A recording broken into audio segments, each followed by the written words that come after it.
Hey everyone, it's Jason, and welcome back to Bloodborne the Board Game. This is Forsaken Cainhurst Castle Part 2. So if you didn't check out Part 1, we went over all the enemies, all the cool stuff. We also went over the Kickstarter exclusive Hunter, so you can check that out. In this video, we are going to look at the campaign cards. So if you don't want spoilers for what is in the campaign, don't watch this video. Otherwise, we're going to go through this. So just as a quick thing before we go through it too much, is we have a little rules on it. We have the branching expansion. So it contains 2 unique campaigns that share a common Chapter 1, which we just saw, the Forsaken Castle. And then it says throw play to instruct players how to proceed. So then you either get to pick to go to play the Martyr's Legacy, the Executioner's Covenant, or the Queen's Legacy, the Vile Blood Covenant. So you get to pick which one you want to play as, which has chapters 2 and 3 to make 2 full campaigns. So the first chapter will always be the same, but then the other 2 will be different branching storylines. So it's a neat way to do the story instead of just having one brand new story in there, or having a third ending, like having 2 full extra chapters is kind of cool. Then the third thing we looked at is the bonus chapter, which is the Forsaken Legacy. So here we will have, throughout the game, you can add in this consumable item, which is the Cainhurst Summons. Reveal the Forsaken Cainhurst Summons card, which we'll look at that when we go over that, which will let you complete a mission, and then now you can add this as a side mission. So if you did this during Chapter 1 of the campaign, before you go into Chapter 2, you can go ahead and jump over and play this Forsaken Legacy campaign. So some of the different story expansions are adding these in here. They're kind of little one-off missions, which are kind of neat. I would assume you could play these as one-off missions as well, outside of the campaign if you'd want.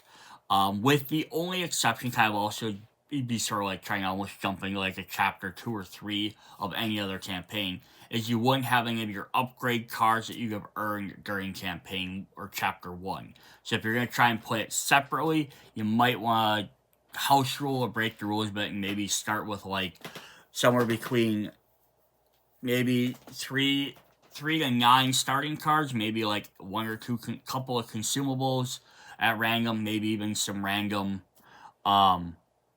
artifacts or tools or ruins, because you're going to have some stuff you're going to gain rewards for beating story 1. You're going to have some consumables you might have had. And assuming your upgrades, you'll probably have went to the Hunter's Dream at least once, for sure, I would imagine. Possibly up to 3 times. You might maybe do it 4 or 5 times in a game. And you'll have a lot of different upgrades. But that's kind of up to how you play. But I'd say at least start with something. Alright, so we're going to hop into this. Again, you don't want spoilers, don't watch. And we're not going to read through every card. We're just going to kind of flip through them. We'll read some here and there, but otherwise we'll kind of look at the names. But then you get an idea of what's in here. So for Forsaken Chapter 1, it says 3 random non-Cainhurst enemies. So here you can actually use any enemy outside of the Cainhurst expansion. So if you're just playing with the base game, you can use that. But if you have any other expansions, you can add them in there.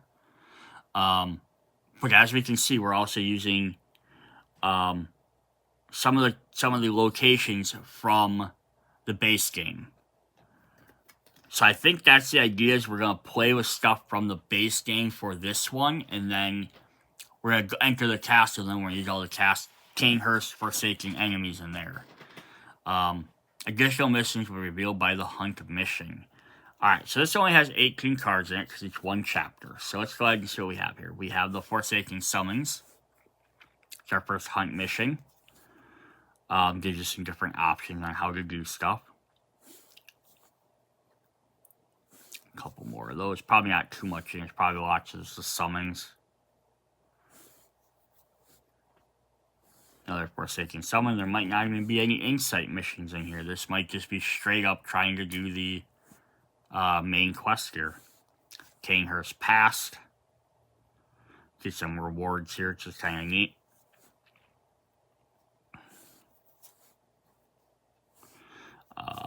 What else do we have here? Yep, just watch different stuff. So now we have right here, there's where the branching path ends up being.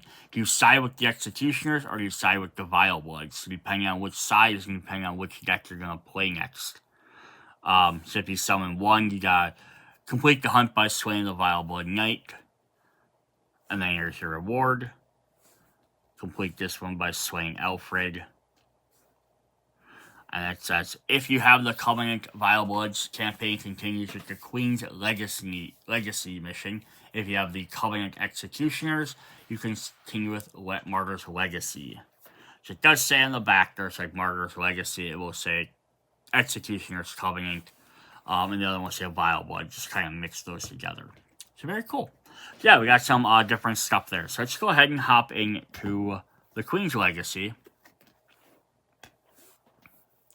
So there's some stuff there. You have arrived at Cainhurst. So now for Chapter 2 step, we have, this chapter uses only 2 enemies, the Bloodlicker and the Chalice of Antiquity. Interesting. Use all the Forsaken Cainhurst task cards. No other tiles. Use Hunters begin the entryway. Place a rooftop Queen's Chamber tile to the side, because obviously can't mix the big giant tile in there. And if we get to certain areas, we reveal stuff.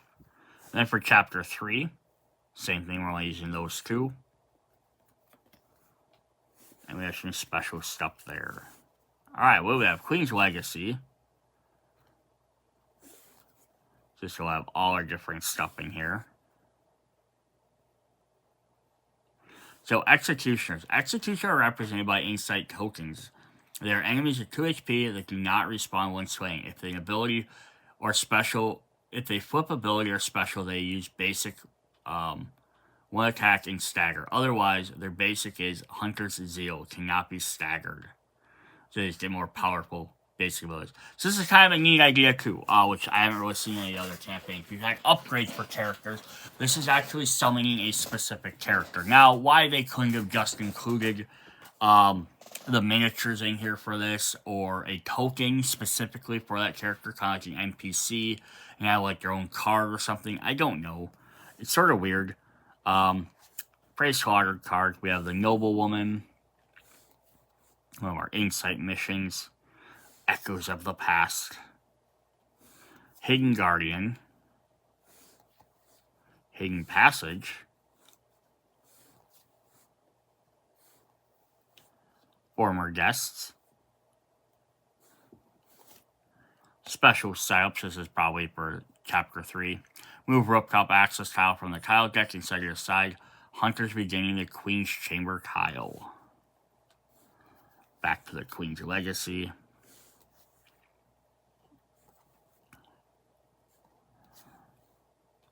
Vile Bloods Reborn. The Executioners. Now we have the Executioners again. Same exact thing. Hunter's Zeal. Slaying the Slayers. Fury of the Slaying. Freeing the Shackled. Sorrow of the Slaying. The Feast. When the Bloodlicker Starve activates, if it suffered any damage, instead of moving and attacking a hunter, it moves into place with your corpse token. Remove that token and heal 3 corpse tokens. Respawn. Hunters may interact to remove corpse tokens. Ooh, interesting. So it's going to try and heal. That's kind of a neat little mechanic. Alright, so that was that. So that used 2 of our different enemies, plus the Vile Blood Knights, I think, pop in at some point. Alright, then for our other campaigns, we have Martyr's Legacy, Executioner's Covenant. So this starts with Chain Servant and the Forsaken Spirit. So it uses the other 2 basic enemies. All tiles from them, same thing. And then the same thing for Chapter 3. And then what we have here, Martyr's Legacy. Insight tokens, Bog Gates, Prey Slaughtered Royal Servant, the Lost Guardian. The Lost Guardian token, place 2 insight tokens on this card. Lost Child will be slain, instead remove 1 token, heal all damage from it. Use ability, attempt to carry the hunter off the roof. Unless the ability is dodged, the hunter's attack staggers and they are slain. Then move the last child to the rooftop square. Oh, crazy. So this thing's going to try and throw you off the roof. That's fun. The Fallen, in need of aid. adding a friend, or aiding a friend rather, broken statues. So that's kind of neat. So Hunter and Deck with a concealable with space, also getting 1 insight token, a statue piece. Hunter's ending on a move in a corridor, take your card. So yeah, this is that thing. It's neat that the insight tokens can be used to represent so many different things in the game versus having tokens that are, oh, this is only used in this one mission and that's it. But I get it for the sake of, yeah, you're playing, you have 20 different missions by the end of the game, or chapters by the end of the game, or whatever, campaigns.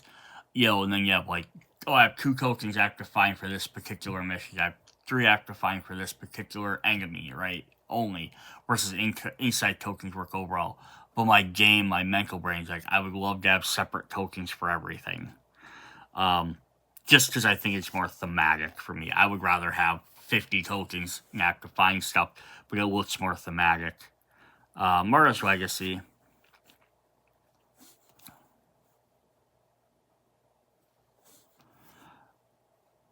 Yes, this only just places them on there, and then if they're removed, just kind of shows us how much health they have.